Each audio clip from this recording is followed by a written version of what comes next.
vous ai partagé quelques-unes de mes erreurs au cours de ce séminaire et maintenant, j'aimerais vous partager 4 types d'erreurs dans notre façon de penser qui nous bloquent et qui nous empêchent d'avancer. Donc je vais vous demander de faire un petit exercice. Vous allez aller à la page, c'est vers la page 40 de votre manuel. C'est la page qui s'intitule donc « Les pensées magiques ». Vous allez choisir 3 projets que vous avez en ce moment qui comptent pour vous, mais qui en ce moment n'avancent pas du tout, ou n'avancent pas aussi vite que vous le voulez, ou sont en train même de régresser. 3 projets. Prenez juste une seconde pour noter.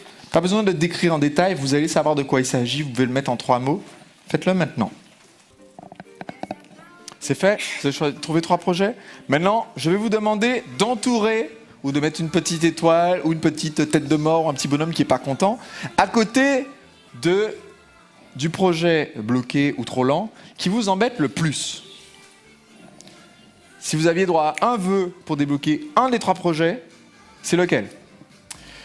Et maintenant, je vais vous demander de m'écrire quelques phrases dans l'espace que vous avez en dessous pour me dire pourquoi ce projet n'avance pas ou pas aussi vite. Qu'est-ce qui vous manque pour que ce projet démarre, décolle, continue, accélère, réussisse? Alors, j'ai une petite question pour vous. On va faire un petit sondage.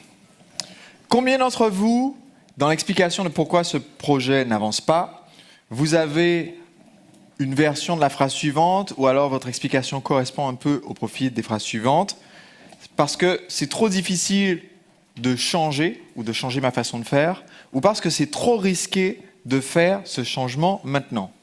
Pour combien d'entre vous est-ce que la raison pour laquelle ce projet n'avance pas ressemble un peu à ça? C'est qu'il y a quelque chose de trop difficile, compliqué ou de trop risqué dans ce projet. Eh bien, vous êtes victime du canapé magique. On vous applaudit. Ah là là, vous ne soutenez pas là les autres. Hein. C'est pas parce que vous n'avez pas levé la main qu'il ne faut pas applaudir. Hein. On les applaudit, le canapé magique.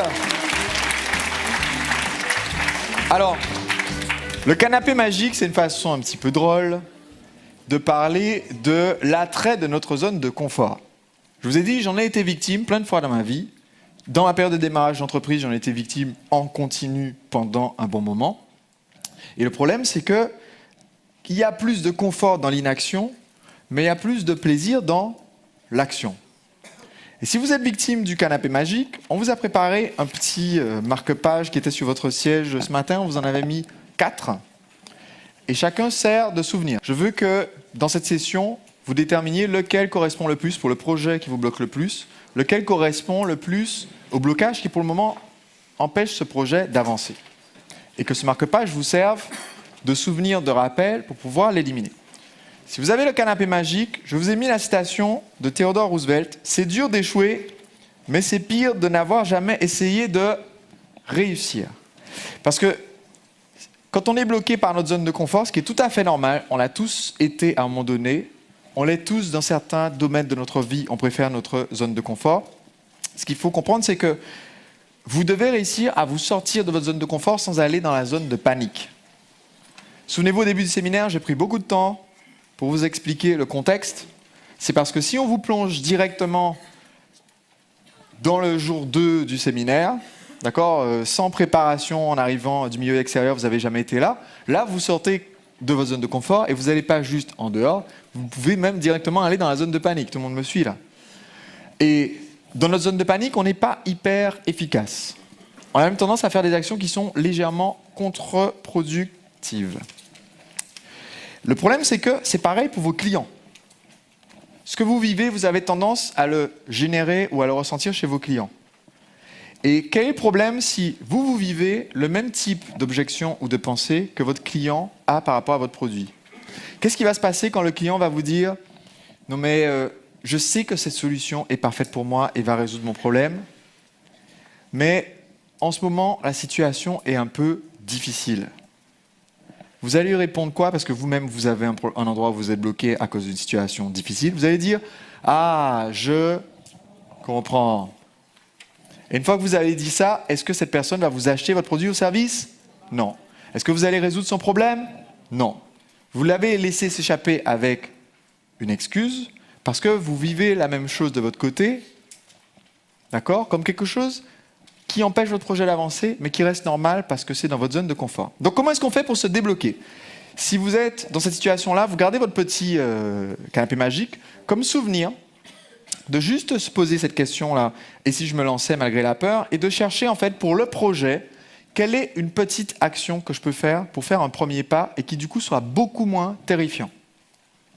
Je suis allé récemment faire du canyoning pour la première fois. Mon expérience quand j'étais au collège avec les sauts du plongeoir n'a jamais été très positive. Sauter de là pour aller dans l'eau, pour moi, c'est presque un danger de mort. Sauter de là pour aller dans l'eau, c'est quelque chose de presque impensable. Donc j'ai trouvé une méthode pour aller faire du canyoning tranquille et pouvoir faire des sauts facilement de 6 mètres et avoir la classe parce que je n'hésite pas. La méthode, c'est de ne juste pas y penser aux 6 mètres. Tout ce que j'ai à faire, c'est de faire un pas et la gravité s'occupe du reste. Donc, je suis allé avec le truc, voilà, vous êtes accroché, vous avez 2 crampons comme ça pour rejoindre le moniteur, hop, hop, hop, vous arrivez jusqu'à son niveau, il dit, bon voilà, décroche ton crampon, je décroche le crampon, je regarde où est-ce que je vais l'accrocher, il dit nulle part, raccroche-le là, et le deuxième, ben aussi, hop, ok, donc du coup je suis accroché à rien, il dit, c'est bon, je te tiens, mets une main comme ça. Ensuite il dit, non, ne me tiens pas, moi, parce que si tu sautes, j'y vais aussi. Ok. Ensuite il dit, bon, tu me dis quand tu es prêt. Alors, comme je sais très bien à quel moment je serai prêt, c'est-à-dire jamais, je sais très bien que ce n'est pas la bonne solution. Je ne fais pas un long décompte, je ne lui dis pas ok, fou, hop, on y va. Je dis, c'est bon, je suis prêt. Et là, en fait, il vous aide quand vous donnez l'impulsion. Donc, en fait, ce qui se passe, c'est que je dis, c'est bon, je suis prêt, et je fais ça, et en fait, lui, il pense que je donne l'impulsion. Donc, du coup, je fais ça, et hop, je me retrouve en apesanteur, puis en pesanteur. Mais j'ai fait le tout premier pas. Dans ce cas-là, le tout premier pas, en l'occurrence, c'était même pas un pas, c'était juste de dire « je suis prêt ». Et j'ai légèrement fléchi les jambes, mouvement plus ou moins contrôlé. Mais ça m'a permis du coup de faire une expérience qui sortait de ma zone de confort, qui était complètement nouvelle, parce que j'ai fait d'abord quelque chose qui était facile. Prononcer les mots « je suis prêt », c'est facile, c'est dans votre zone de confort. Prononcez-les avec moi. Je suis prêt. On y va ensemble. Je suis prêt. Vous pouvez dire ça. Et après, laissez la gravité s'occuper du reste. Vous vérifiez d'abord qu'il y a de l'eau au fond.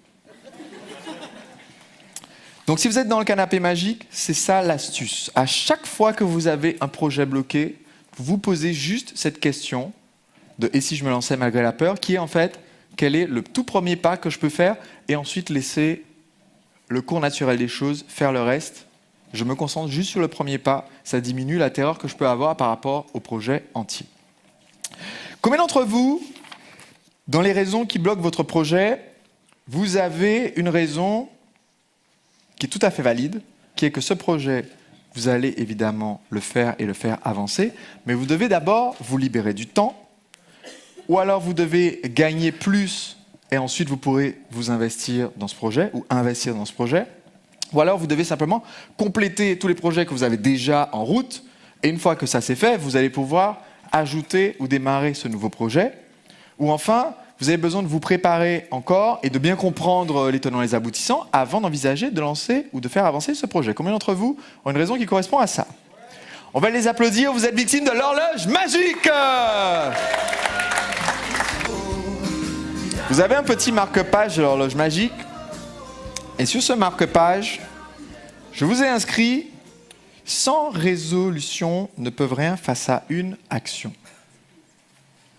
Au début de l'année, qu'est-ce que tout le monde fait traditionnellement? On prend des bonnes résolutions.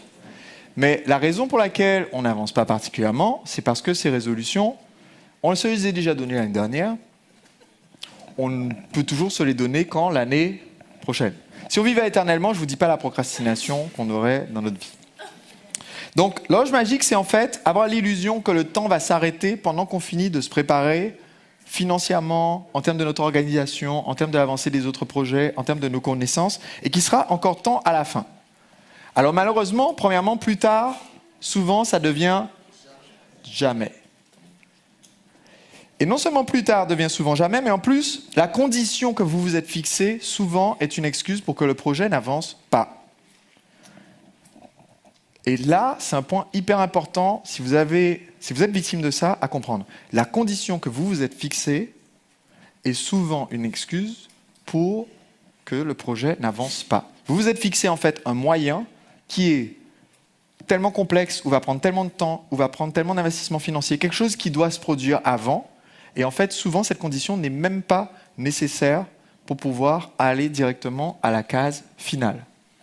J'en ai discuté avec un entrepreneur il y a 2 jours, en lui disant, mais voilà, tu m'as donné une explication extrêmement alambiquée de tout le chemin que tu vas faire pour arriver à destination. Tu fais un chemin très alambiqué dans ta tête pour arriver à la destination, alors qu'en fait, la destination est beaucoup plus facile que tu ne penserais, mais il y a quelque chose qui te sort de ta zone de confort en faisant ça, ou des conversations que tu dois avoir avec des personnes importantes pour toi pour préparer ça. Et une bonne façon de procrastiner tout ça, c'est de te mettre plein de conditions sur plein de choses que tu dois faire, d'aller te former, des partenariats dans des trucs qui n'ont rien à voir pour se prouver avant de faire le projet final. Et ça, on le fait tous, et ça, c'est le syndrome de l'horloge magique. Alors, qu'est-ce qu'on fait pour se sortir de l'horloge magique ? Eh bien, je vous ai dit que sans résolution, on ne peut rien face à une action. Donc, ce qu'on va faire, c'est forcément une action. Et l'action qu'on va faire, c'est une petite action aujourd'hui qui vous engage en fait sur quelques semaines. Une petite action aujourd'hui qui vous engage sur quelques semaines. Dans le nouveau livre que je suis en train d'écrire, je m'intéresse beaucoup au sujet de la volonté et au sujet des habitudes. Et ce que j'ai découvert, c'est qu'en fait, notre capacité de volonté, elle est limitée. Notre cerveau a une réserve de volonté avec laquelle on se lève le matin quand on est frais, réveillé et on s'est alimenté tôt le matin. Cette réserve de volonté ne va qu'en descendant. Et elle est basée sur ce que notre cerveau estime avoir comme énergie à long terme stockée en ce moment dans le corps. S'il sent qu'on n'a pas beaucoup d'énergie à long terme, il commence à arrêter des fonctions pour se sauvegarder. Une des premières fonctions qu'il arrête, c'est votre volonté. C'est pour ça que quand on est crevé, est-ce qu'on a envie de manger hyper sain ? Non. Qu'est-ce qu'on a envie de faire ? C'est de manger le premier truc sucré, gras, salé, quelque chose qui va nous apporter de l'énergie. Et notre volonté n'est plus présente. C'est très difficile de se baser sur de la volonté si vous voulez faire avancer vos projets. Donc il faut faire autrement. Donc comment est-ce qu'on fait ? On peut le faire, par exemple, tout seul. Prendre une action tout seul qui nous engage. Un exemple en positif et en négatif, c'est-à-dire quelque chose qu'on peut faire ou quelque chose qu'on peut ne pas faire tout seul une fois. Quand on fait les courses, on a le choix de ce qu'on achète. Ce choix est pendant une durée limitée. Si ce sont les hommes qui font les courses, c'est environ 20 minutes. Si vous êtes une femme qui fait les courses, c'est environ 20 minutes aussi. Mais au moment où je fais les courses, je peux décider de prendre quelque chose et de le mettre dans le caddie ou non. Je peux donc juste prendre une décision une fois, utiliser un peu de mon stock de volonté dont je dispose aujourd'hui pour ne pas le prendre ou pour le remettre dans le rayon. Et ensuite, une fois que je suis passé à la caisse, cet objet ou cet aliment ne sera pas dans mon environnement pendant toute la semaine suivante. Tout le monde me suit jusque-là ? Alors, des décisions en positif. Décision en positif, c'est faire quelque chose une fois qui vous engage dans le temps. Donc, par exemple, quand je prends rendez-vous, pour certains, vous prenez rendez-vous avec un coach, vous prenez rendez-vous avec un coach personnel ou professionnel, ça vous engage en fait. Et ces rendez-vous vous permettent d'être responsable du fait d'être là et d'avoir avancé. Avec un mastermind, c'est la même chose. On se donne rendez-vous en fait 3 fois dans l'année et donc ça nous donne quelque chose qui nous engage par rapport au groupe et qui fait qu'on doit avancer. Et donc pour parler un petit peu de résoudre en groupe, ce qu'il faut faire pour éviter le syndrome des 4 filles dodues dont j'ai parlé déjà, c'est en fait utiliser une règle que j'ai apprise de David Albert. Il m'a enseigné cette règle qui est essentielle. Il appelle ça la règle du bluff. C'est quoi le bluff ? C'est si vous êtes un groupe qui doit se motiver, eh bien, quand vous n'êtes pas motivé, vous ne le dites pas. Il est interdit de dire quoi que ce soit de démotivant. Vous ne pouvez pas dire « je sais pas, j'ai pas trop la pêche aujourd'hui et tout, est-ce que tu peux me motiver pour qu'on puisse y aller ?» Sinon, personne n'a la pêche. Donc ce que vous faites, c'est que vous faites semblant d'être motivé, ce qui fait que du coup, tout le monde va y aller, et vous allez vous rendre compte 1 an plus tard que tout le monde faisait semblant d'être motivé, mais que du coup, vous avez obtenu le résultat, et que petit à petit, la motivation, elle est présente naturellement. Tout le monde me suit ? Le principe du bluff, il est tout simple. On se fixe comme règle qu'on n'a jamais le droit de dire, par rapport à cet objectif pour lequel on se rencontre, d'accord? On n'a jamais le droit de dire « ouais, j'ai la flemme, je peux pas trop aujourd'hui, etc. » Et même quand on a la flemme et qu'on n'est pas motivé, on fait semblant. Et ça porte des fruits et ça permet de se sortir de ce problème de l'horloge magique.